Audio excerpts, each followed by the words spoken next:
அனைவருக்குமே வணக்கம். சற்று முன் கிடைத்திருக்கக்கூடிய ஒரு மிக மிக முக்கியமான செய்தி ஒன்று வெளியாகியுள்ளது. சற்று முன் ராசாவை அடித்து இழுத்துச் சென்ற டெல்லி போலீஸ் 7 ஆண்டு சிறை.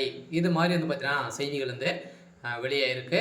ஏற்கனவே பார்த்தீங்கன்னா அமைச்சர் ராசா அவர்களும் பார்த்தீங்கன்னா அதிரடியாக சொத்து குவிப்பு வழக்கில் வசமாக சிக்கியிருந்தார். இவருடைய வழக்கில் பார்த்தீங்கன்னா நேற்று நேரில் ஆஜராகியிருந்தார்.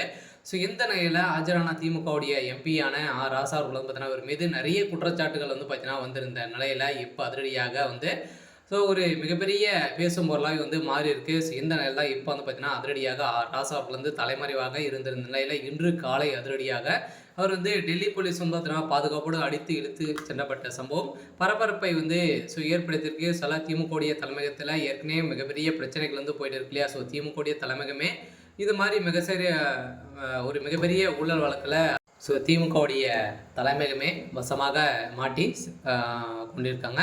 ஸோ இந்த நிலையில் தான் இப்போ அதிரடியாக ராசா அவர்களும் சொத்து குவிப்பில் வசமாக சிக்கியிருக்காரு. ஸோ இவர் பார்த்தீங்கன்னா அதிரடியாக இருக்குது 7 ஆண்டுகள் சிறை தண்டனை விதிக்க போகிறதாக ஒரு தகவல் வழியாக இருக்குது. ஸோ இதை பற்றி இந்த வீடியோவில் நம்ம முழுமையாக பார்க்கலாம். ஸோ அதுக்கு முன்னாடி நம்ம சேனலுக்கு இப்போ தான் நீங்கள் முதல் முறையாக வந்திருக்கீங்க அப்படின்னா மறக்காமல் நம்மளுடைய சேனலை சப்ஸ்கிரைப் பண்ணி சப்போர்ட் பண்ணுங்கள். ஸோ வாங்க வீடியோக்குள்ளே போகலாம்.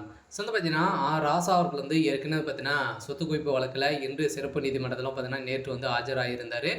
ராசா அவர்கள் எம்பி குற்றச்சாட்டுகள் பதிவுகள் தள்ளி வைக்கப்பட்டு நீதிபதி உத்தரவிட்டிருந்த நிலையில் இப்போ அதிரடியாக அமலாக்கத்துறை கஸ்டடியிலும் பார்த்தீங்கன்னா இருக்குமாறு நீதிமன்றம் உத்தரவிட்டு இருந்தாங்க. இவர் பார்த்தீங்கன்னா போகாத நிலையில் இன்று காலை ஸோ முன்னாள் மத்திய அமைச்சரும் நீலகிரி திமுக நாடாளுமன்ற உறுப்பினருமான ராசா வருமானத்திற்கு அதிகமாக சொத்துக்களை குவித்த குற்றச்சாட்டு வழக்கில் கடந்த 2015 ஆண்டு காலத்தில் சிபிஐ வழக்கு பதிவு செய்தது.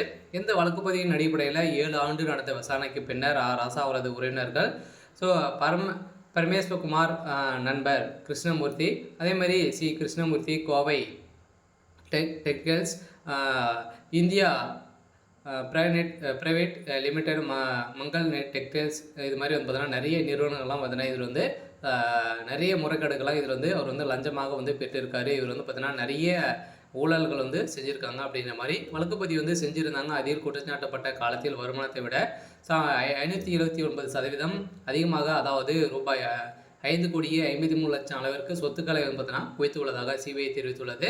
ஸோ இந்த நிலையில் தான் இப்போ அதிரடியாக ஏற்கனவே மத்திய அமைச்சரான ராசா அவர்கள் இப்போ அதிரடியாக அடித்து இழுத்து செல்லப்பட்ட சம்பவம் பரபரப்பை ஏற்படுத்தியிருக்கு. ஸோ ராசாவின் வருமான வரி கணக்கு தாக்கல் தொடர்பாக விவரங்களை பார்த்தீங்கன்னா சமன் செய்ய வேண்டும் அப்படின்ற மாதிரி இப்போ ஸோ நீதிமன்றம் தீர்ப்பு வழங்கியிருக்காங்க. ஸோ அதிரடியாக பார்த்தீங்கன்னா இப்போ ஒரு பரபரப்பான தீர்ப்பு வழங்க போகிறாங்க. சரி, ஓகே. ஸோ இன்றைக்கான அப்டேட் இதுதான். ஸோ மறக்காமல் நம்மளுடைய சேனலை சப்ஸ்கிரைப் பண்ணி சப்போர்ட் பண்ணுங்கள். தேங்க்யூ.